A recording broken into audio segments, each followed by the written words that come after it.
అర్జునునికి సంజయునికి దివ్య దృష్టితో పరమాత్మ విశ్వరూపం చూపించాడు కదా. ఆ విశ్వరూపము అది అప్పుడు దృశ్యం అవుతుంది కదా గురుదేవ. దృశ్యం అయినప్పుడు నశిస్తుంది. అది మనము ఏకమేవ అద్వయం బ్రహ్మ అనే దానికి ఎట్లా అర్థం చేసుకోవాలి గురుదేవ? అందుకనే ఇందాక చెప్పాం, ఇందాక ఒకళ్ళు అడిగితే చెప్పాం, విశ్వరూపాన్ని చూపించడం అనే మాట తప్పు. విశ్వరూపానికి సంబంధించినటువంటి బొమ్మలు మనం క్యాలెండర్లో మనకి బొమ్మలు కనపడుతుంటాయి, అది తప్పు. అసలు విశ్వరూపం అనేటువంటి దాన్ని చెప్పటానికి వీల్లేదు. విశ్వరూపం అంటే అర్థం ఏంటంటే విశ్వమంతా కూడా పరమాత్మ యొక్క రూపమే అని, దాన్ని విశ్వరూపం అన్నారు. విశ్వమంతా పరమాత్మ రూపం. మరి విశ్వమంతా పరమాత్మ రూపం అయితే విశ్వంలో అన్ని పరమాత్మేగా. అందుకనే చెప్పిన మాటలు మనం అర్థం చేసుకోవాలి. ఏమన్నాడు?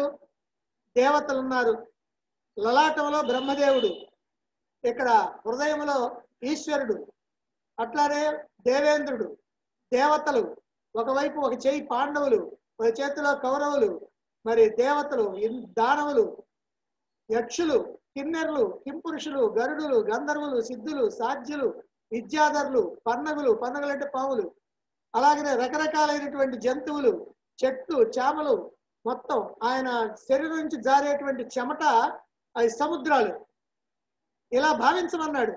అంటే విశ్వరూపాన్ని చూడటం కాదు, మనం భావించాలా. ఆ విశ్వరూపాన్ని మనం భావించాలా. విశ్వరూపం అంటే ఎట్లుంటుంది అంటే విశ్వమంతా పరమాత్మ రూపంగా ఉంటది అని. అది బొమ్మ వేయటానికి వల్ల కాదు, సినిమాల్లో చూపించడానికి వల్ల కాదు, చెప్పటానికి కూడా వల్ల కాదు. ఎలాగో చెప్పటమే కానీ చెప్పడానికి కూడా వల్ల కాదు, అది అనుభవానికి రావాలా. అందుకని విశ్వరూపాన్ని దర్శించాలంటే జ్ఞాన నేత్రం కావాలి, దివ్య నేత్రం కావాలి. కాబట్టి అజ్ఞాన నేత్రం ఉన్నటువంటి వాడు విశ్వరూపాన్ని గురించి ఎట్లా తెలుసుకుంటాడు? కనుక తెలుసుకోలేడు. కనుక జ్ఞాన నేత్రం కావాలి, ఉంటేనే విశ్వరూపాన్ని దర్శించడం జరుగుతుంది. దర్శించడం అంటే అర్థం ఏంటంటే భావించడం, విశ్వమంతా కూడా పరమాత్మే.